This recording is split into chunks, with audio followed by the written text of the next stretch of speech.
സുഹൃത്തുക്കളെ, ഇതാണ് ഈത്തപ്പഴം ഉണങ്ങുന്ന ഡ്രയർ. അപ്പോൾ ഇതിന് വലിയ കാര്യങ്ങളൊന്നുമില്ല. ഒരു 3 തെർമോസ്റ്റാറ്റ് അതിൻ്റെ ഉള്ളിൽ കൊടുത്തിട്ടുണ്ട്. അപ്പോൾ ഇതിൻ്റെ ഉള്ളിലൊരു 70 ഡിഗ്രി വന്നു കഴിഞ്ഞ് കഴിഞ്ഞാൽ കട്ടാവാൻ പാകത്തിന് സാധാ നോർമൽ ഇതിൽ കൺട്രോളർ ഇതിലുണ്ട്. കൺട്രോളർ അതേ കൊടുത്തേക്കുന്നു. 2 എക്സോസ്റ്റ് ഫാനുണ്ട്. പിന്നെ വേറെ കാര്യങ്ങളൊന്നുമില്ല. നമ്മുടെ പോളികാർബൺ ഷീറ്റ് വെച്ചിട്ട് ഇത് മറച്ചിട്ടുണ്ട്. സാധാ പൈപ്പേൽ ചെയ്തെടുത്തേക്കും. അപ്പോൾ ഇങ്ങനെയുള്ള ചെറിയ ചെറിയ തട്ടുകളിലായിട്ടാണ് ഈത്തപ്പഴം വെച്ചേക്കുന്നത്. അതായത് അപ്പോൾ ഇതിൽ ഉണങ്ങിയുള്ള ഗുണമെന്ന് വെച്ച് കഴിഞ്ഞാൽ ശരിക്കും വെള്ളം പറ്റി നല്ലതാണ്. ഇത് ഇപ്പോൾ ഇട്ടിട്ടുള്ളൂ. കുറച്ച് ഇപ്പോൾ ഇന്നലെ ഇട്ടത് ആകാം. നല്ല സ്ട്രോങ് ആയിട്ടുണ്ട്. അപ്പോൾ ഇതേപോലെ ഇങ്ങനെ ഈത്തപ്പഴം നല്ല സെറ്റായി വരും. അപ്പോൾ അതിന് വേണ്ടിയിട്ട് ചെയ്തേക്കുന്ന ഒരു സെറ്റപ്പാണ്. അപ്പോൾ ഇതിൽ നമുക്ക് ഇപ്പോഴത്തെ ഇത് വെച്ചിട്ടൊരു 500 കിലോയാണ് ഇവരെ കണക്ക് കൂട്ടിയേക്കണം. അപ്പോൾ 500 കിലോ ഒരു ട്രിപ്പിൽ ഉണങ്ങിയെടുക്കാമെന്നാണ് പറയുന്നത്. നല്ല സെറ്റപ്പ്.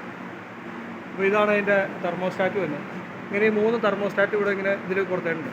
അപ്പോൾ ഇതിൻ്റെ ഉള്ളിലൊരു 70 ഡിഗ്രി വരുമ്പോൾ കട്ടാവും. അപ്പോൾ ഇത് അത്യാവശ്യം അവർക്ക് പുറത്ത് ഇതിൻ്റെ ഉള്ളിൽ ചൂട് കൂടുണ്ടോ എന്നൊക്കെ അറിയാൻ വേണ്ടിയിട്ട് അത് നെറ്റായിട്ട് വൈഫൈ കണക്ട് ചെയ്തൊരു സ്വിച്ച് അവിടെ ഇട്ടിട്ടുണ്ട്.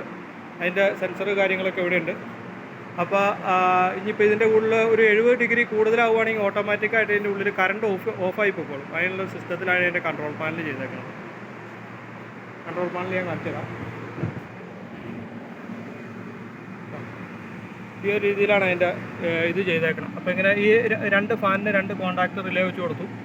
അത് കഴിഞ്ഞ് ഇത് മെയിൻ കറണ്ട് ഇവിടെ വന്ന് കയറിയേക്കണം. അതിനൊരു LCV ഇവിടെ വെച്ചിട്ടുണ്ട്. ഒരു പ്രൊട്ടക്ഷനായിട്ടൊരു ഫ്യൂസ് കൊടുത്തിട്ടുണ്ട്.